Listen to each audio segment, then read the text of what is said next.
This story is titled, My Wife Left Me 2 weeks after our wedding, because her ex got terminal cancer and she wanted to fulfill her dying wish to marry her. Now, 3 years later, he's completely fine and living his best. Hey everyone! Before we jump into today's video, I need your help. We've noticed the channel is losing some traction, and subscribing is one of the best ways you can support us. It's quick, free, and it helps us keep bringing you awesome content. Your support means the world. Let's keep this channel growing together. Thanks so much. Now let's start the video. Throwaway, because some people know my main account. Never thought I'd be one of those guys posting their relationship drama on Reddit, but here I am. It's been a wild ride and I need to get this shit off my chest. Maybe writing it all down will help me process this clusterfuck of a situation. Fair warning, this is going to be a long post. So a bit of background, me, 30 male, and Emma, 28 female, had what I thought was a rock-solid relationship for 5 years before we got married. We met at my buddy Phil's BBQ back in 2018. I wasn't even going to go TBH, had a rough week at work and just wanted to chill at home. But Phil kept bugging me saying I needed to get out more. He'd been trying to set me up with random girls since my last relationship ended badly. The moment I saw Emma, something just clicked. She was helping Phil's girlfriend set up the food table, laughing at something. She had on this casual blue sundress and just looked so natural, not like the typical Instagram perfect girls Phil usually tried to set me up with. We got talking about how we both hate BBQ chicken. Yeah, weird convo starter at a BBQ LOL, and ended up talking for like 3 hours straight. Just one of those convos that flows effortlessly. You know, after that, we were pretty much inseparable. Started dating officially like 2 weeks later. She was everything I wanted in a partner. Smart. She's a pediatric nurse. Funny. Has this adorably weird sense of humor. Beautiful, but like naturally beautiful, not high maintenance. And we just clicked on every level. We had the same values, wanted the same things in life, even had the same stupid taste in reality TV shows. 90 Day Fiancé is our guilty pleasure LMAO. We never had those dramatic relationship problems you see on here all the time.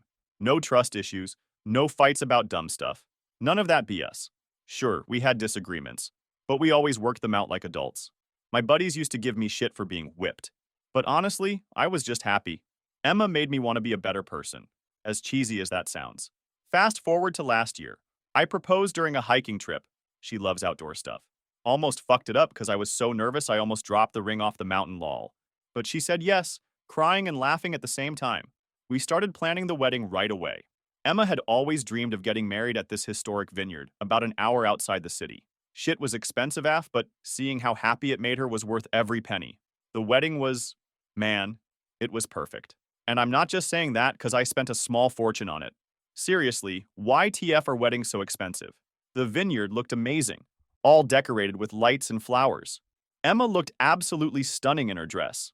I remember looking at Emma that night, watching her laugh with her bridesmaids, and thinking how fucking lucky I was.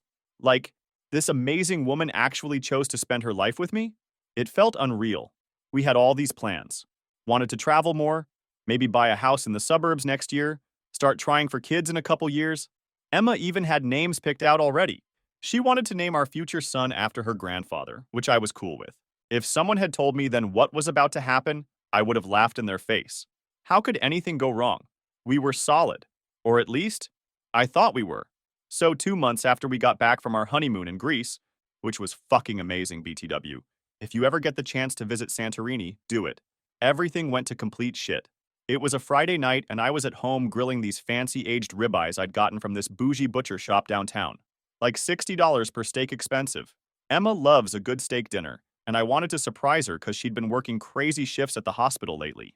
Emma was supposed to be home by 6, but she texted saying she was meeting her best friend Ashley for a quick coffee after work. Ashley's always been, well, let's just say she's not my favorite person. She's one of those people who's constantly stirring up drama and then acts innocent about it. But she was Emma's best friend since college, so I tried to be cool about it. By 8:30, the steaks were getting cold and Emma still wasn't home. I was getting kind of annoyed and hungry AF, but figured they must have gotten caught up talking. Emma finally got home around 9, and the second she walked in, I knew something was wrong. She had this weird look on her face, kind of like when she has to tell parents bad news at the hospital. Didn't even notice the fancy dinner setup I'd made. She just said, "We need to talk," in this serious voice I'd never heard her use before. Not gonna lie, my first thought was, she was pregnant. We'd talked about waiting a couple years, but accidents happen, right? Honestly, I wish it had been that. What she told me next made me wish we were just having an unexpected baby. She sat down at our kitchen island and started telling me about her ex-boyfriend Mark. Now I knew about Mark. They'd dated for 3 years in college. Seemed pretty serious. Emma didn't talk about him much, but I knew they'd ended things because he took a job across the country and neither wanted to do long distance. Turns out Ashley, Emma's friend, had run into Mark's brother at the gym earlier that week. Mark had stage 4 glioblastoma, basically this super aggressive brain cancer. Doctors gave him maybe 6 months tops. Emma found out through Ashley and had apparently been texting with Mark since then. She showed me their messages, which BTW who TF keeps texting their ex when their spouse is at home making them dinner. There were dozens of them, going back and forth about his diagnosis, his treatment options, memories from their time together. While I was out dropping $120 on fancy steaks, my wife was having deep conversations with her dying ex. The texts weren't even, like, inappropriate or anything. Almost wish they had been. Would have made what happened next easier to deal with. They were just emotional. Lots of, I never forgot about you, and you were such an important part of my life type stuff. The kind of conversations you probably shouldn't be having with an ex when you're married. Then Emma said that Mark's dying wish was to spend his last months with her. Apparently facing death made him realize she was the one that got away, or some Hallmark movie bullshit like that.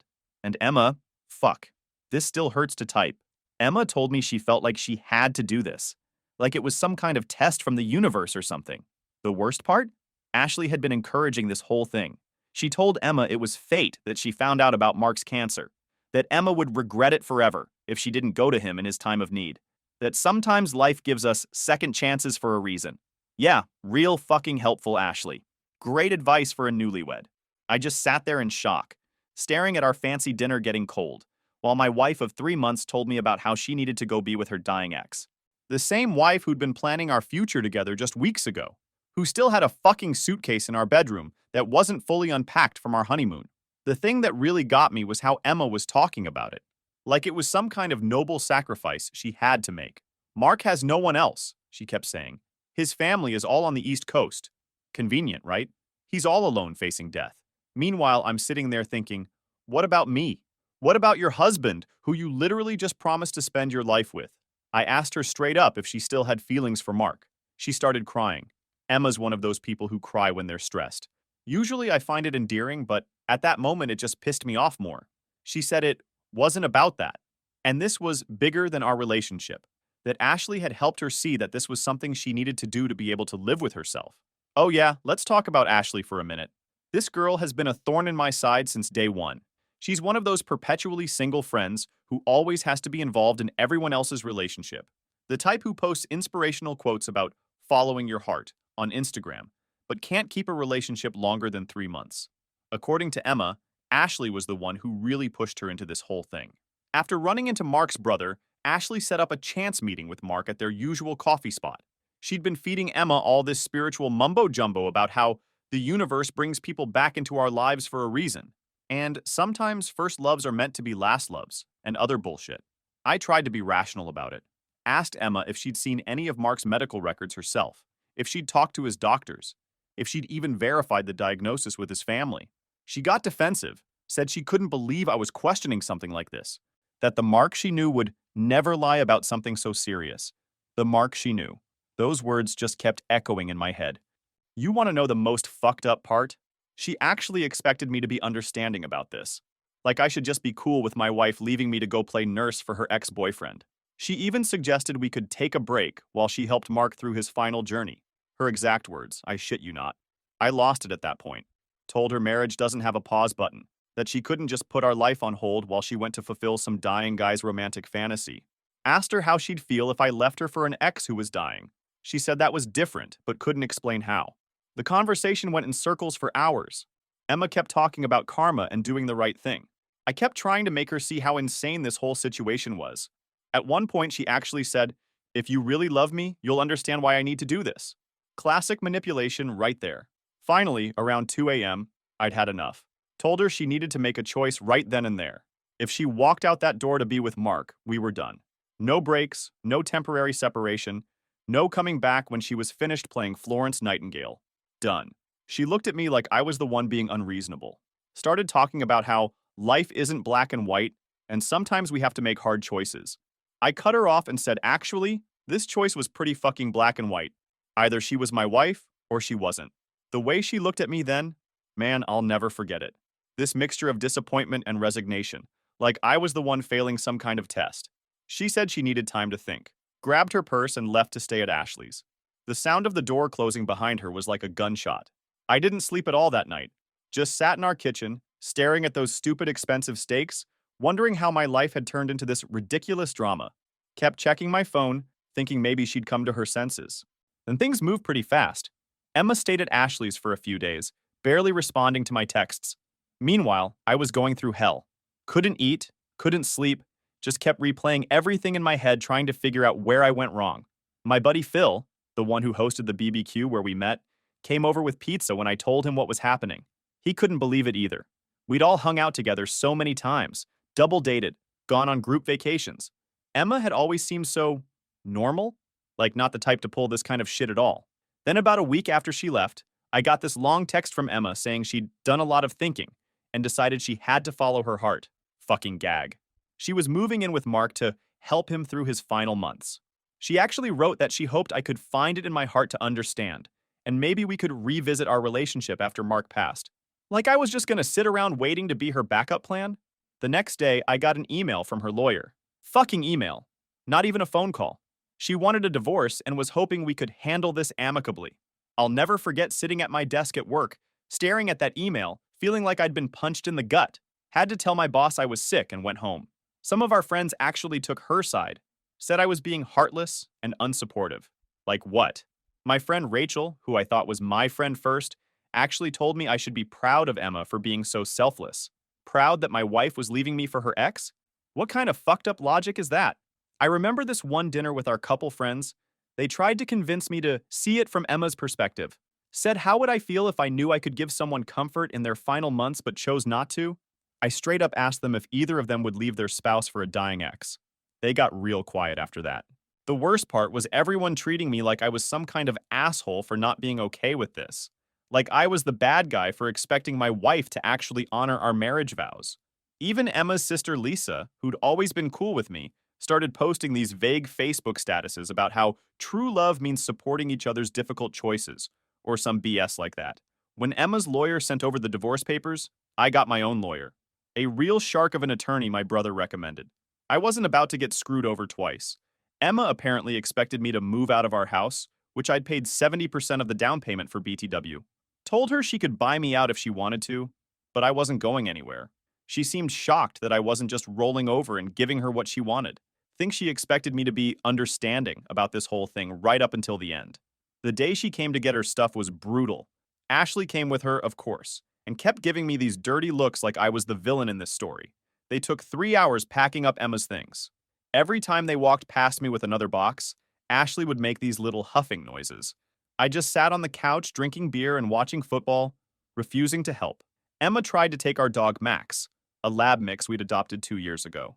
That was the one time I really lost my cool. Told her there was no way in hell she was taking my dog to go live with her and her dying boyfriend. She started crying about how she needed emotional support during this difficult time. I just laughed and reminded her that Max was registered under my name and I'd paid all his vet bills. She left without him. The divorce itself was pretty quick since we hadn't been married long. Emma didn't fight me on anything financial. Think she felt too guilty. She even signed over her share of the house to me without argument. Her lawyer seemed surprised by that, but Emma just wanted it done fast so she could go play nursemaid to Mark.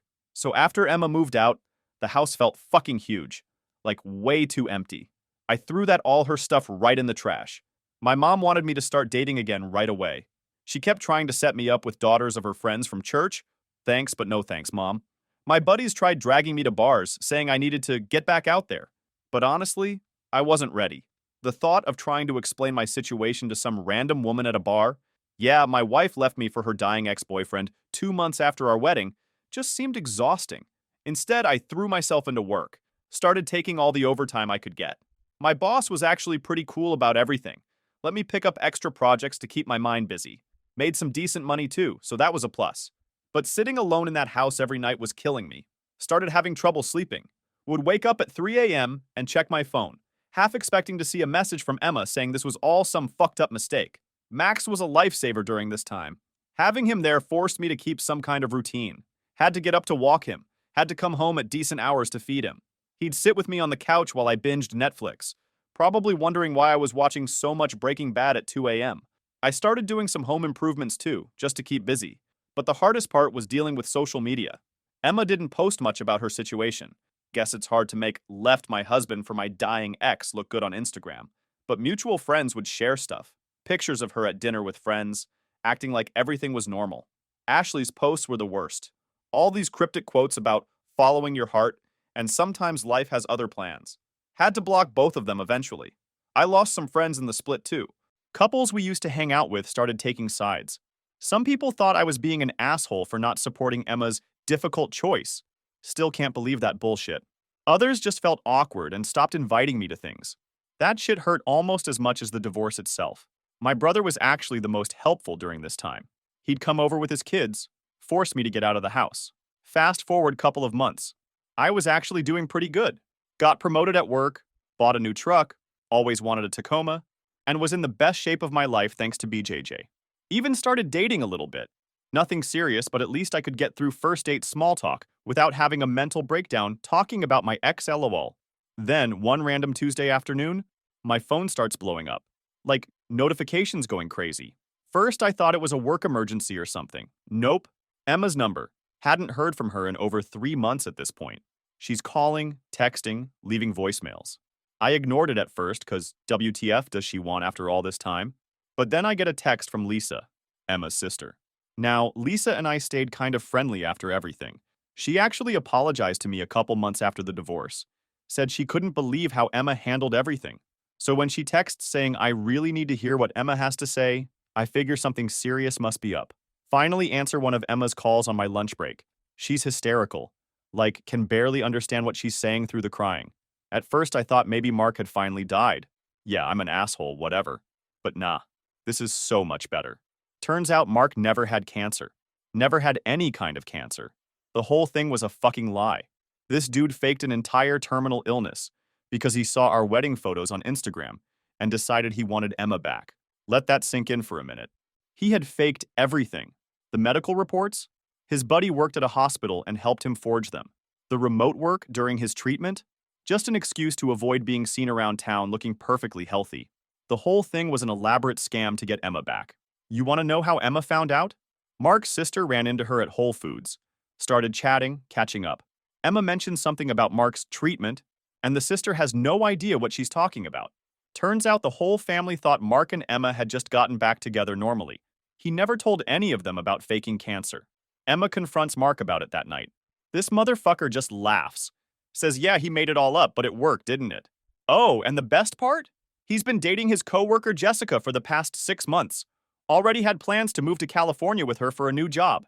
He literally looked Emma in the face and said, I needed you back then, but I'm in a better place now. People change. You should move on too. Lamau. I sat there in my truck listening to all this. And you know what the craziest part was? I started laughing. Like, full-on belly laughing. The kind where you can't breathe. The whole thing was just so absurd. This guy managed to blow up a marriage with the most insane lie I've ever heard, and then just moved on. Like it was nothing. Emma kept saying how sorry she was, how she couldn't believe she fell for it, how she'd ruined everything for nothing. She was crying about how she'd thrown away our marriage for a lie, that she'd never forgive herself, that she'd been so stupid. You know what I said? Yup, that's it. Then I hung up. My phone kept blowing up for hours after that. Emma sent me this novel-length text about how this was a sign that we were meant to work things out, that maybe this was the universe's way of bringing us back together. She's still on that spiritual bullshit, I guess. I didn't respond to any of it. Just drove to the gym, did some rolling, went home and cracked open a beer with Max. Felt weirdly calm about the whole thing. The next day, shit really hit the fan. Turns out Emma went nuclear and posted the whole story on Facebook. Tagged Mark, his new girlfriend, everyone. It was like watching a train wreck in real time. The comments section was wild. Mark's girlfriend Jessica found out about everything through the Facebook post. Dumped him immediately. His company found out he'd been lying about needing medical leave and fired him. His family was horrified. This dude literally destroyed his entire life just to get back at his ex. The karma was so perfect it almost felt scripted. But after the whole Facebook nuclear explosion, Emma went into full desperation mode. Started showing up at my work with coffee. She remembered my order, cool, I guess. Sending emails to my work account, even tried to get my mom to talk to me. Mom shut that down real quick. She never forgave Emma for what she did. After like a week of this, I finally agreed to meet her. Not because I wanted to reconcile or any of that BS, but honestly just to get her to stop harassing me and my family. Told her to meet me at this coffee shop downtown. Picked it because I knew it would be busy and she couldn't make a scene. The moment she walked in, I knew this was going to be rough. She looked rough, like she hadn't slept in days. Wearing one of my old hoodies that she must have kept after moving out. TF? Started crying the second she saw me. You guys want to know the first thing she said to me? You look good. Been working out? Like? My response. Yeah. Turns out getting abandoned by your wife is great motivation for the gym. She didn't appreciate that, but whatever. Then she launched into this whole rehearsed speech about how sorry she was, how she'd never forgive herself, how leaving me was the biggest mistake of her life. Said she thinks about me every day, still keeps pictures of us on her phone, blah, blah, blah. The whole time she's talking, I'm just sitting there thinking about how I need to pick up dog food on the way home. But here's the part that really got me. She tried to spin this whole thing as proof of how loyal Mark's lie proved she could be. Said it showed she was willing to sacrifice everything for someone she cared about. I almost spit out my coffee. I asked her straight up, if she was so loyal, why didn't she show that loyalty to her husband? Why didn't she at least verify Mark's story? Check his medical records? Talk to his doctors? She got all defensive, said she couldn't believe I was still questioning her intentions after everything. Then she said that maybe this was all meant to be, that Mark's lie was the universe's way of showing us how strong our love was, that we could start fresh now, stronger for having gone through this test. I lost it at that point. Told her our marriage wasn't some fucking cosmic test run. That real love doesn't mean abandoning your spouse for your ex. That loyalty isn't something you only show to people who are dying. She tried to grab my hand across the table. Bold move. I pulled back and said, you know what the worst part is? If Mark had actually been dying, you'd still be with him right now. You're only here because he turned out to be a liar. I'm still your backup plan. That hit her hard. Started doing that thing where she cries but tries to hide it by looking at the ceiling. She always did that during sad movies too. Said I was being cruel. I told her cruel was leaving your husband of 3 months for your ex without even questioning his story. Then she pulled out the big guns. Started talking about how we could go to couples counseling, how she'd spend the rest of her life making it up to me, how she'd prove she could be trusted again. Said she still had her wedding ring and wore it sometimes. Weird flex, but okay. You know what I did? Laughed. Not like a mean laugh, just couldn't help it. The whole situation was so absurd. 2 years ago, this woman destroyed me, and now she's sitting here thinking couples counseling could fix it? I told her she needed individual therapy way more than couples counseling, that she needed to figure out why she was so willing to throw away a marriage for someone who turned out to be a pathological liar, that she needed to work on herself before trying to be with anyone. The conversation ended with her asking if there was any chance for us in the future. I said, Emma, the guy you married died the day you chose Mark. I'm someone else now. Then I got up and left. Got a text from her an hour later saying she'd wait for me and prove herself somehow. Left that shit on red. Went home, hugged my dog, and ordered a pizza. So it's been about 4 months since the whole Mark faking cancer shit show blew up. I was actually starting to feel good about life again. Started dating this awesome girl Amy from my gym. She teaches the morning kickboxing classes. We'd been seeing each other for a few weeks, nothing super serious yet, but definitely heading that way. She's completely different from Emma. Straightforward, no drama, doesn't believe in all that universe has a plan bullshit. Then yesterday happened. I was at home cooking dinner. Amy was coming over later, when Emma showed up at my door. Hadn't seen her since the coffee shop confrontation. She looked different. Then I realized why. She was pregnant. Like, obviously pregnant. My first thought was, oh shit, Mark knocked her up before he bailed. But nope, life isn't that simple. She was holding this envelope, hands shaking. Told me she was 14 weeks along. Did the math in my head, right before everything went to shit with Mark. Right before she left. Guys, it's mine. She had a paternity test done already, one of those early blood test things. Showed me the results right there. 99.9% probability I'm the father. She'd been trying to work up the courage to tell me for weeks. I just stood there in my kitchen, holding these test results, while my pregnant ex-wife cried in front of me and my new girlfriend was on her way over for dinner. Felt like I was having an out-of-body experience or some shit. Emma says she found out right after everything imploded with Mark. She's been going to doctor's appointments alone. Didn't tell anyone except her mom. Said she knows this complicates everything, but she thought I had the right to know. The fucked up part of me is actually excited. Like, I always wanted to be a dad. Emma and I had talked about having kids, back when we were actually married. But then I think about everything that happened, about how she left, about Amy. I haven't told Amy yet. Emma just left like an hour ago. I ended up texting Amy saying I was sick and needed to rain check dinner. Been sitting here with Max just trying to process everything. How TF do you even handle something like this? Like, obviously, I'm going to be involved in my kid's life. That's not even a question. But co-parenting with someone who abandoned you for their fake dying ex? That's going to be interesting. Plus, there's Amy. How do you tell someone you just started dating that your ex-wife who left you for her dying ex is pregnant with your kid? Feels like too much to put on someone this early. Emma wants to talk about things. Says maybe this is a sign we should try again. That a baby changes everything. But does it, though? Does it change the fact that she left me for her ex without a second thought? Does it change that she only came back when she found out he was lying? My head is spinning. Max keeps bringing me his toys like he knows I'm freaking out. Good dog. I honestly don't know what to do. Part of me wants to be excited about becoming a dad. Part of me is terrified of having to deal with Emma for the next 18 plus years. And part of me feels guilty about Amy, who didn't sign up for any of this drama. So what would you guys do? Seriously, how do you co-parent with someone who broke your trust like this? How do you tell your new girlfriend that surprise? You're gonna be a dad with your ex. How do you make sure you're there for your kid without getting sucked back into Emma's drama? Edit. Yes, I'm getting a lawyer. Not making any more decisions without legal counsel. Edit 2. To everyone suggesting I get another paternity test. Yeah, no shit. Already called about that. Edit 3. Stop telling me to get back with Emma for the baby. That's not how this works. Edit 4. Jesus Christ, guys, stop DMing me your theories about Emma getting pregnant on purpose to trap me. My head's already fucked up enough. We'll update when I figure out what the fuck I'm gonna do. Right now I need a drink. Or 10.